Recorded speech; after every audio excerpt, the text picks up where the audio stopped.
People. Que pasa, sa pase, what they do. Now, one of the topics that is buzzing in the news, we are speaking about the little incident that occurred in Mandeville. We are speaking about Manchester. We are speaking about the incident that involved the lady that basically lost her life. I am speaking about Chantel Whyte. And it seems like there is mixed review. We have some people claiming that she is wrong. We are speaking about mostly men. And we have some women that it seems like some of these women are getting in their feelings because they've been hurt in some sort of relationship. And it seems like people don't read. And even when they read, it seems like they don't understand. Because people think that I am bashing the lady. Some of the men are thinking that I am taking up for the woman. And women are this and that. Rete, lele, blue, blah, bling. But you have to also understand as it pertains to YouTube, it is opinionative. I just give my opinion. And sometimes people misunderstand whether it be deliberate or whether they just want something to say or somebody for bash.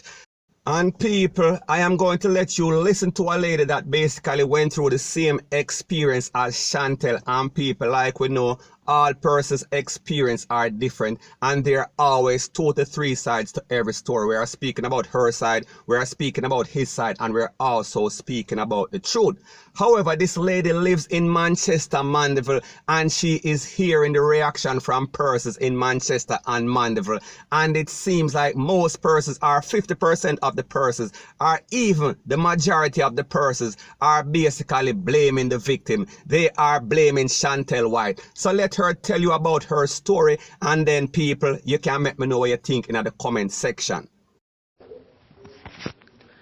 Why I'm sending out this voice notice is because what happened to Chantel, and everybody is crucifying this girl, and she dead, and what just a tear her apart.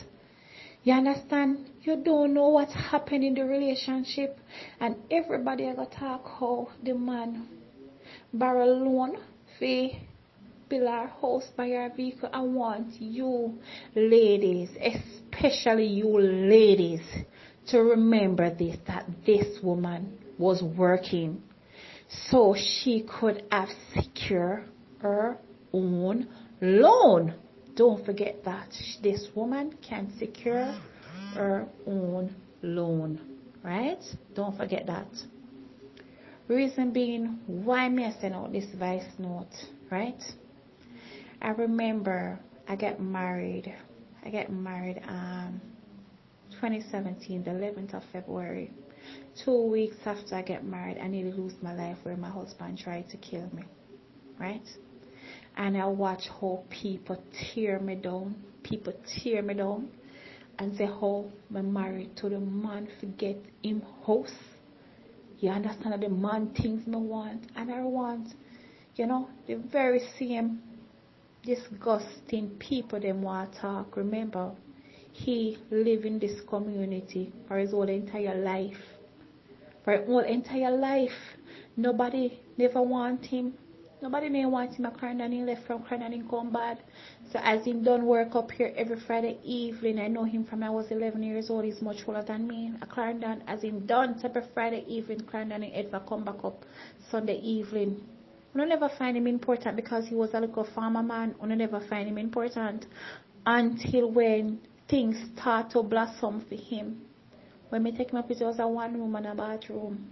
But even the bathroom things them ever inside. You understand?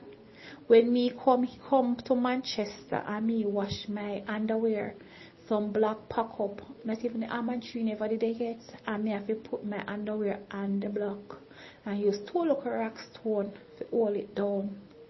When me come here, so cut off back, I use as cup and me watch them tear me down. Me buy clothes put on him, fix him up. Regardless, not even clothes him to buy for himself. Me fix him to make Manchester girl see him. You understand? And let me tell you something, you know, tear me down. Them tear me down, and they said the man house, the man weak me want. I was in it from there was nothing. And let me tell you this, it was so bad that, I run up and down. He was supposed to be arrested. And I tell the police no, and I get mental health to say no, something is seriously wrong with him. That something is wrong with him. No man not supposed to behave like that. Something wrong, something might trigger him off. And mental health come and tell me that, oh, they see me showing signs of depression. I say, look here, I don't need enough to tell me, say me show signs of depression. I know that I'm depressed, so I don't need you to tell me that. And I look at them not knowing what I know, that they were familiar with the family. So these two nurses from mental health, Mandeville, come wagging their tail, attacking me, right? With this disgusting policeman that was aware of the situation, making me seem like I was the troublemaker. And after they find out everything, these two nurses, they look at me and they apologize. And I look at them and say, it's too late for you to apologize. And they say, sincerely, I'm sorry. Never know what me know, right? So I went. After that, he returned to the house. He returned to the house because then calling them witchcraft people, and witchcraft people come and say, oh, people set him to kill me or whatever. You know, and he returned home and then come back. He was here like for 4 months, do the same thing over again, where I found out that he was having a relationship with my auntie. The relationship was going on for 4 years. 4 years. And I was supposed to go and beat my grandmother, and I said to him, and he said to me, where you going for? You have money or waste anyway, you know. My mother was down on me, say she go and beat my grandmother. You know, she can't beat herself, you know, but you know, to give her a proper bath, you know. And I were supposed to reach Spanish Town, but I never get it because I was in Maypen dealing with something, you know. And my mother said to me that it made no sense for me to go because always like a catch me, she don't want me to drive in on the road late, right? And by the time I drive into the yard, my daughter run to the car. I said, mommy, you're in a big trouble now, because the auntie, I won't call her name, called my husband to say that she's there from morning waiting for him. So when I went in the house, he grabbed away the car key from me. I have 40,000 for him. He said, needing 40,000.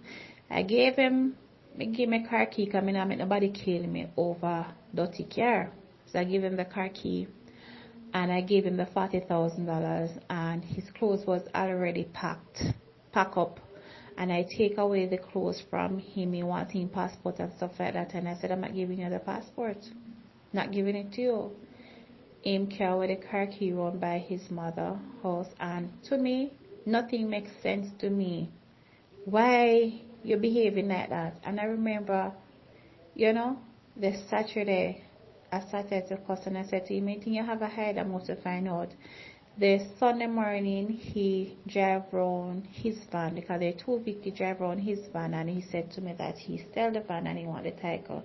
I know that's not true, but because I've know of, you know, him evil and him go for something and stab me, chop me, whatever, I look for the van title and I hand the van title to him.